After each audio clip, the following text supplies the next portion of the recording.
Señor Andrés Manuel, primero bienvenido a Nuevo Laredo, y una de las preocupaciones aquí es la cuestión de las acciones que promete tomar Donald Trump a partir del próximo año aquí en cuestión del muro, en cuestión del Tratado de Libre Comercio. ¿Qué es lo que opina usted, lo que puede salvar aquí a los neolaredenses? Bueno, hay que esperar, no debemos exagerar en los miedos, temores, porque una cosa es la campaña, lo que se dice cuando se quiere obtener un cargo, y otra cosa es ya el ejercicio del poder, en este caso la presidencia en Estados Unidos. No pueden haber cambios bruscos, no es fácil, porque hay una relación estrecha de años entre los dos países, entre las dos naciones, los dos pueblos, sobre todo aquí en la frontera. Desde que la frontera de México estaba más al norte, antes de 1847, antes de que nos quitaran la mitad del territorio, que por cierto Nuevo Laredo se funda porque la gente de Laredo, que pertenecía en ese entonces a México, ese pueblo de Laredo pertenecía a México, es de los pueblos más antiguos de toda esta región. Los mexicanos que vivían en Laredo decidieron seguir siendo mexicanos.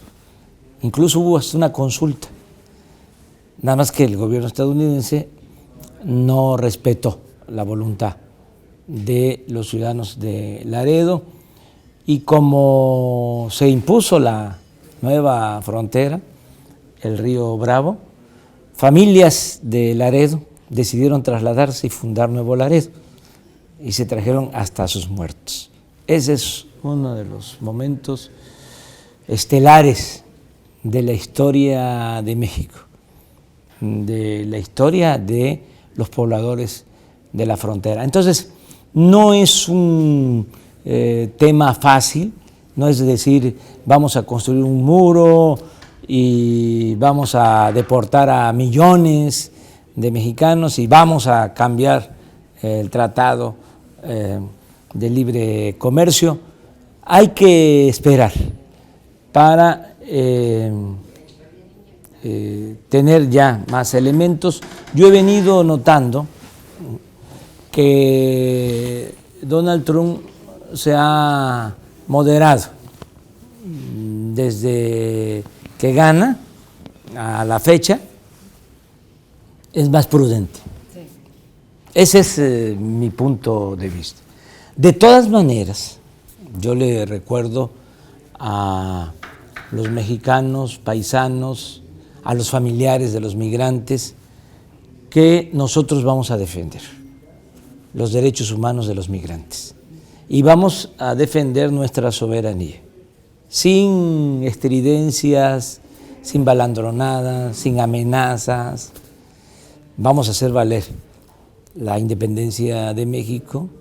Nuestro país no es una colonia de ningún país extranjero, de ningún gobierno extranjero, no estamos subordinados. México es libre y es soberano. Y vamos a buscar una relación distinta con el gobierno de Estados Unidos. En su momento, al triunfo de nuestro movimiento, vamos a hacerles un planteamiento diferente. Queremos una relación bilateral fincada en la cooperación para el desarrollo.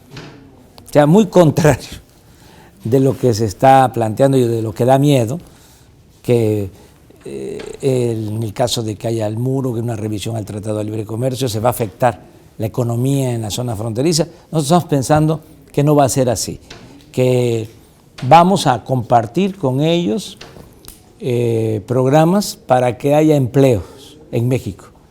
La gente que se va del otro lado se va por necesidad, no por gusto. Entonces, si hay crecimiento en México, si hay empleo en México, vamos a atemperar el fenómeno migratorio y se van a resolver las cosas. Y esto conviene a las dos naciones. No se resuelve nada con medidas coercitivas, con muros, con militarización de la frontera, con deportaciones masivas, no. Tiene que haber crecimiento, tiene que haber desarrollo, tiene que haber empleo en el país. Esa es una propuesta que vamos a hacer, de un acuerdo bilateral con ese propósito, de que haya trabajo en México, que se impulsen las regiones de México, el desarrollo en las regiones del sur, del sureste de México, para ir reteniendo a la gente y que no se vea en la necesidad de emigrar. Ese es un planteamiento. Y otro planteamiento también es que vamos a crear una zona libre, una zona franca, a lo largo de toda la frontera con Estados Unidos. Son más de 3.000 kilómetros de frontera. Y vamos a crear condiciones para que se pueda invertir en toda la zona fronteriza. Concretamente, vamos a bajar el impuesto al consumo, el IVA. Ahora lo aumentaron, estaba en 11, lo aumentaron a 16, en términos reales aumentó 30, 40% el impuesto al consumo. Eso afectó mucho la economía en la frontera.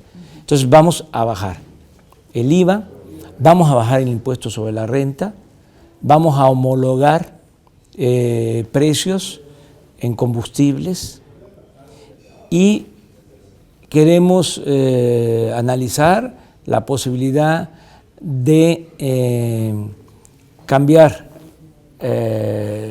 las aduanas de México, meterlas 20 kilómetros tierra adentro de la frontera, para que la franja de 20 kilómetros de todas las ciudades fronterizas, ¿sí? Tijuana, Mexicali, Juárez, desde luego, Piedras Negras, Nuevo Laredo, Reynosa, Matamoros, todas las ciudades tengan 20 kilómetros de la frontera a la aduana y sea una franja libre, franca, para impulsar la inversión, apoyar la creación de empresas, de que haya trabajo y desde luego que se mejore la situación económica y social de la gente. Es un planteamiento, vamos a decir, distinto, ¿sí? No es estar esperando nosotros pasivamente qué se les va a ocurrir a ellos o qué quieren imponernos. A ver, nosotros tenemos también nuestra agenda, vamos a hablar de que haya empleos en México y vamos a hablar de la posibilidad de la creación de una zona franca, de una zona libre a lo largo de los 3.000 kilómetros de frontera. Esto sería posible ya en el 2018, después de las elecciones, pero hay varias cuestiones como el voto del PRIAN. ¿Qué papel va a jugar en estas elecciones del 2018? Pues hay que esperar, ya falta poco. Creo que no he hecho las cuentas recientemente, pero son como 18 meses y se va a acabar ya esta pesadilla, va a haber un cambio en el país. Estoy optimista porque hay un despertar ciudadano y vamos a que las cosas sean distintas. Se va a terminar con la corrupción, que es el principal problema de México. Esa es la gran revolución que va a iniciar en México de manera pacífica. Vamos a cortar de tajo con la corrupción. En tanto, en el intervalo, vamos a estar pendientes.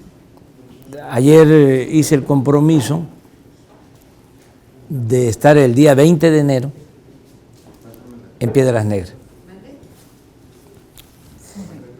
El 20 de enero voy a estar en Piedras Negras y voy a hacer una gira en enero en la ciudad fronteriza. ¿Y esto con qué objetivo específicamente? Porque el 20 de enero toma posesión Donald Trump. Y sin que sea una amenaza ni nada por el estilo, que tengamos presencia en todas las ciudades fronterizas, por si se requiere, si se necesita. ¿Cree que se requiera? Yo creo que no. Yo creo que él va a actuar con prudencia. Y eso es lo que conviene a las dos naciones. Sí. Pues es un gusto estar aquí, que esté aquí en esta casa, es su casa. Y por otro lado, lo único que quería comentarle es que el problema de los feminicidios en México es alarmante. Se han dedicado a estar observando y arreglando el crimen del crimen del narcotráfico y todo esto, y se han olvidado del crimen hacia las mujeres. ¿Tiene usted algún plan para que esto no siga ocurriendo en nuestro país? Sí. ¿Cómo fortalecer los institutos de la mujer? Sí, sí. Empoderarlas. Apoyar. Sí. Pues terminar con el machismo, con el misoginismo. Sí. Ya hay una corriente muy fuerte en ese sentido. Nosotros coincidimos plenamente. Hay que proteger a las mujeres, darles su sitio, que además se lo han ganado, es un derecho, y protegerlas mucho ante estos crímenes absurdos, de odio. Tenemos que apoyar a las mujeres y acabar con la violencia en general. Pienso que se va a lograr porque vamos a crear un ambiente distinto. Hace unos días hablaba yo de la fraternidad, aquí en esta casa de ustedes. En una plática yo hablé de la necesidad de elaborar una constitución moral. Y aquí Ninfa, mi gran amiga, como ustedes, sus hijos, me presentó a un estudioso que está en el periódico. Espero que esté bien de salud, no he sabido desde entonces de él. Y él me habló de la cartilla moral de Alfonso Reyes, aquí, en esta casa. Y yo traía esa idea y creo que eso es lo que tenemos que impulsar mucho. O sea, no solo el bienestar material, sino el bienestar del alma. O sea, el amor a la familia, el amor a la naturaleza, el amor al prójimo, el amor a la patria. Entonces, necesitamos humanizar más, ¿sí?, a México, pacificarlo de esa manera.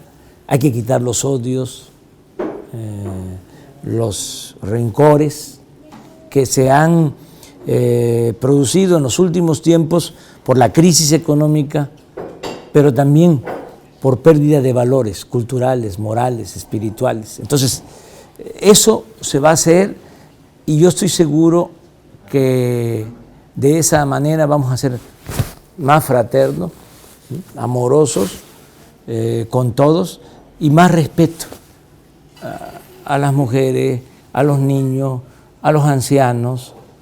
O sea, una sociedad mejor por el humanismo. Y sí, Por la igualdad. Y por la igualdad, por el humanismo, por la fraternidad, y en todo tiene mucho que ver el acabar con la corrupción. O sea, que las autoridades actúen con rectitud, con integridad, que se haga justicia, que no hay justicia. No hay un Estado de Derecho. No hay Estado de Derecho y hay mucho autoritarismo, machismo, ¿no? Todas esas lacras, ¿no?, del pasado. Bueno, Tengo pues una preguntita más. ¿En dónde debería estar Peña Nieto el 20 de enero? El 20 de enero sería muy bueno, qué buena pregunta, que visitara la frontera ese día. ¿Una en específico? Bueno, si fuese aquí en Nuevo Laredo estaría muy bien. O Juárez o Tijuana, ¿sí?, o Piedras Negras. Bueno, ahí voy a estar yo, entonces mejor aquí, aquí en Nuevo Laredo. Pero sería muy bueno, un buen mensaje. O sea, no en plan, en son de guerra amenazante, sino decir, aquí estamos, ¿sí? Aquí comienza nuestra patria, ¿sí? No van a quedarse solos los mexicanos que viven en la frontera. Una última pregunta nada más. Aquí ya hay alternancia en Tamaulipas, hay un gobernador del PAN. ¿Qué opinas sobre esto? ¿Tiene pocos Pues yo días? opino que son lo mismo, el PRI y el PAN. Decíamos el PRIAN. Sí, no veo diferencia. Pero pues respeto la decisión que tomaron los ciudadanos de Tamaulipas. Yo pienso que es lo mismo. Y pronto se van a terminar de convencer que es lo mismo el que se fue del PRI que el que está entrando del PAN. No hay ninguna diferencia. Y ya por respeto no quiero decir más. bueno, pues muchas gracias. Gracias.